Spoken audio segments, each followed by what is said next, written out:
Безмерно рада знакомству. Это нечто необыкновенное. How did you get into the shape of the beast? Because you look even bigger than, in a split. Yeah, no, I was bigger than in Split. In Split, I only had to do 2 minutes at the end of the movie. I was running about in the dark with cool lights and all that kind of stuff. This one, I was running about in a parking lot in flat winter daylight with my shirt off for about 60% of the movie. So I thought I need to get into some beastly shape to back up his name and just give him a little bit of a physical thing that would back up all the fear that he seems to instill in those around him. So when I was making Dark Phoenix, the X-Men movie, I hired this guy called Magnus Ligdback.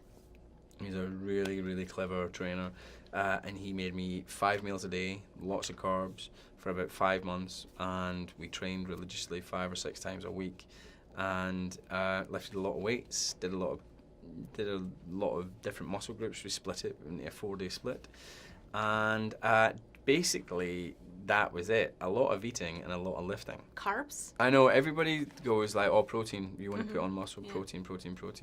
You do need protein, but you won't grow bigger if you don't eat carbs. So it was like pasta, pizza, No, sugar? good carbs. So Good a lot carbs, of brown rice, slow carbs. Okay. Those are fast carbs. If you're looking at it, you're thinking slow carbs. So you're thinking like brown rice, you're thinking quinoa, dark rye breads, maybe.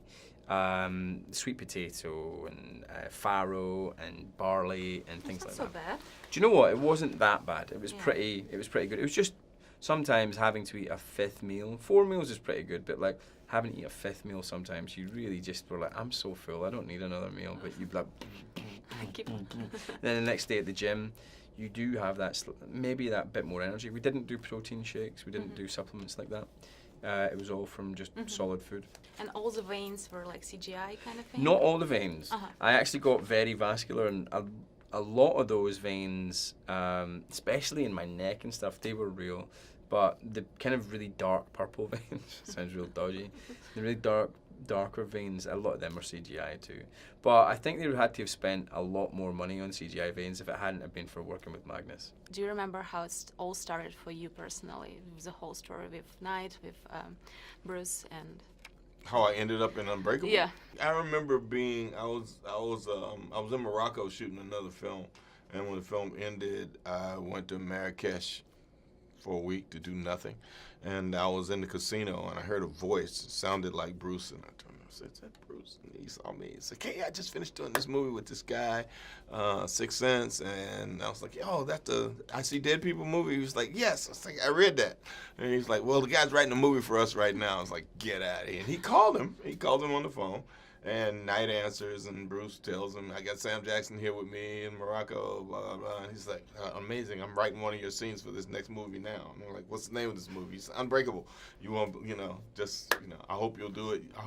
I hope you'll read it, you'll like it, and you'll do it." And I'm like, "Okay, great." And that was the beginning of it. And how did you get into this set of mind of therapists? I really did think a lot of it was on the page, and I just sort of tried to help, use Knight to help guide me in the right direction. But I think a lot of it was very clear what he wanted on the page. I did have a specific perfume, as I often do. Oh, which kind of perfume? It was Carnal Flower was what I wore. That's really interesting. I always try to pick a different perfume. Each character different. Each character. Yeah, like I won't wear my own perfume to work ever.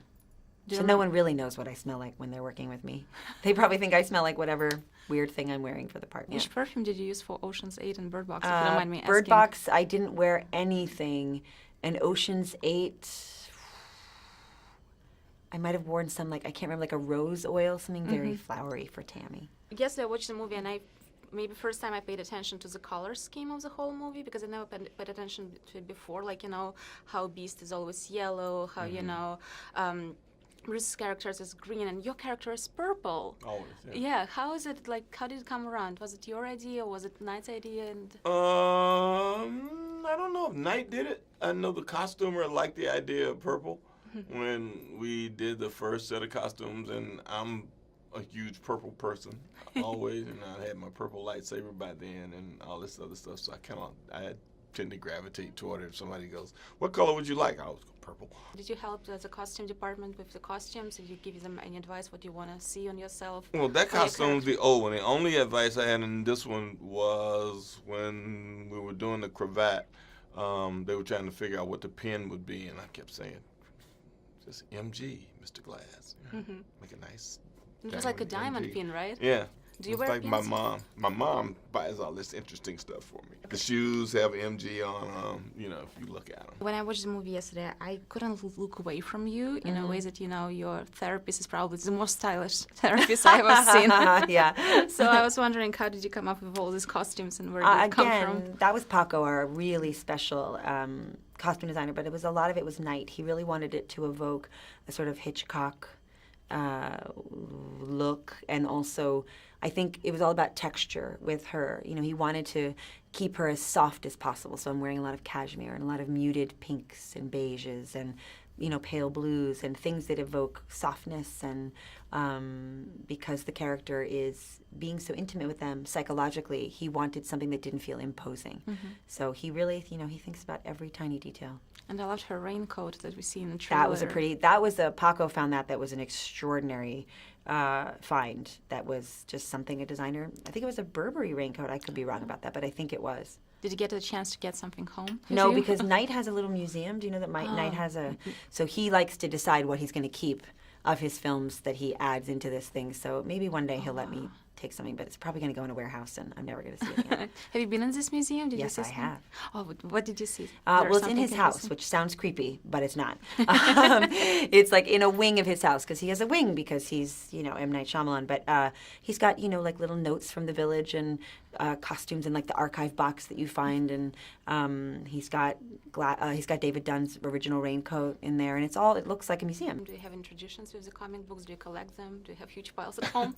I actually do. I have huge piles with me, actually. When I travel, I usually have like 10, 15 comic books with me. I have graphic novels now. But yeah, I still go to the comic book store. So when I'm away on location, I come back home, I go to the store that I go to in L.A., Golden Apple. They have a box full of comics, you know, waiting for me, so I can sort out the things that I want to keep and get back the others. Wow. I want to have the same deal with the comic book store. What is your superpower you'd like to have? I'd quite like to be able to make people fall in love, or be able to like make people get horny and like kind of get it on. That's That would be really really good. superpower. Yeah, I know, right? Очаровательно.